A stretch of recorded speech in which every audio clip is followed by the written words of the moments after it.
Class, this is the sixth video of the chapter collection of data. तो sample सर्वे की बात हो रही थी, तो हम देखते हैं। अब मान लीजिए suppose you want to study the average income of people in a certain region. तो किसी भी रीजन में लोगों की आप एवरेज इनकम की स्टडी करना चाहते हैं according to the census method. तो सेंसस मेथड के according you would be required to find out the income of every individual. तो ये रिक्वायर्ड है कि आपको हर पर्सन की एवरी इंडिविजुअल की इनकम पता होनी चाहिए in the region. Add them up, उन सबको आप जोड़ लीजिए and divide by number of individuals, और नंबर ऑफ इंडिविजुअल्स उन्हें डिवाइड कर दो to get the average income of people in the region.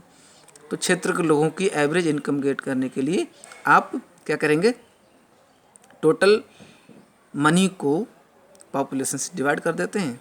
तो क्या होगा, तो एवरेज इनकम आप निकाल सकते हैं किसी भी रीजन की। This method would require huge expenditure. तो इस मेथड में हो सकता है कि ज़्यादा खर्च की ज़रूरत पड़े। As a large number of enumerators have to be employed.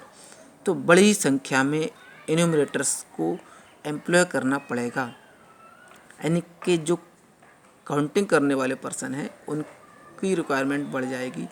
Alternatively you select a representative sample, और इसके साथ साथ आपको एक रिप्रेजेंटेटिव सैंपल सेलेक्ट करना पड़ेगा of a few individuals from the region and find out their income.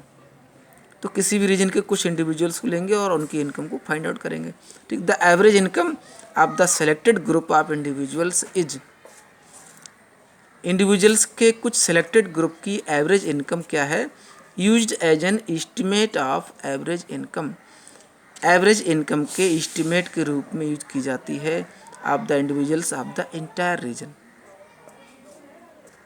मतलब एक ग्रुप के लोगों की, कुछ लोगों की जो भी इनकम है एवरेज, वो पूरे रीजन की एवरेज को मान लिया जाता है।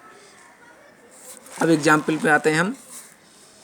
Research problem to study the economic condition of agricultural labourers in Chandrapur district of Manipur. तो मणिपुर के चंद्रपुर डिस्ट्रिक्ट में किसी क्षेत्र की economic condition of agricultural labourers. तो एग्रीकल्चरल लेबरर्स की इकोनॉमिक कंडीशंस को हम जानें, तो क्या ये एक बहुत बड़ी रिसर्च प्रॉब्लम होगी। अब पॉपुलेशन पे आते हैं। All agricultural labourers in Chandrapur district. तो चंद्रपुर डिस्ट्रिक्ट के सभी एग्रीकल्चरल लेबरर्स की पॉपुलेशन। सैंपल क्या करेंगे हम, 10% of the agricultural labourers in Chandrapur district. तो डिस्ट्रिक्ट के 10% एग्रीकल्चरल लेबरर्स का सैंपल लिया जाएगा। अब क्या होता है आगे, most of the surveys are sample surveys. Mostly survey क्या होते हैं, सैंपल सर्वे होते हैं। These are preferred in statistics. Statistics में इन्हें प्रेफर किया जाता है क्योंकि because of a number of reasons, इसके कई रीजन हो सकते हैं। A sample can provide reasonably reliable. तो एक सैंपल क्या होता है, रिलायबल होता है, भरोसेमंद, and accurate information at a lower cost and shorter time.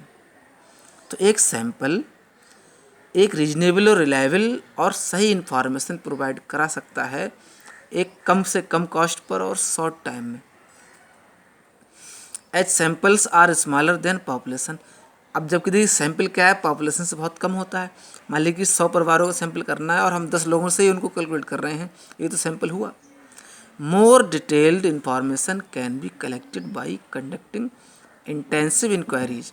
तो इंटेंसिव इंक्वायरीज करा करके ज़्यादा से ज़्यादा डिटेल्ड इंफॉर्मेशन कलेक्ट की जा सकती हैं। As we need a smaller team of enumerators. इसके लिए हमको इन्यूमरेटर्स की एक छोटी टीम की जरूरत पड़ेगी। It is easier to train them and supervise their work more effectively. तो उनको ट्रेन करना, उनके वर्क को अच्छी तरह सुपरवाइज करना ईजियर होता है, आसान होता है। आगे देखते हैं। देखिए, now the question is how do you do the sampling. Question ये है कि अब आप सैम्पलिंग कैसे करते हैं। There are 2 main types of sampling. Sampling के 2 मेन टाइप होते हैं, रैंडम एंड नॉन रैंडम। तो रैंडम सैम्पलिंग और नॉन रैंडम सैम्पलिंग, ठीक है। नेक्स्ट वीडियो में हम पढ़ेंगे, देखिए रैंडम सैम्पलिंग क्या है।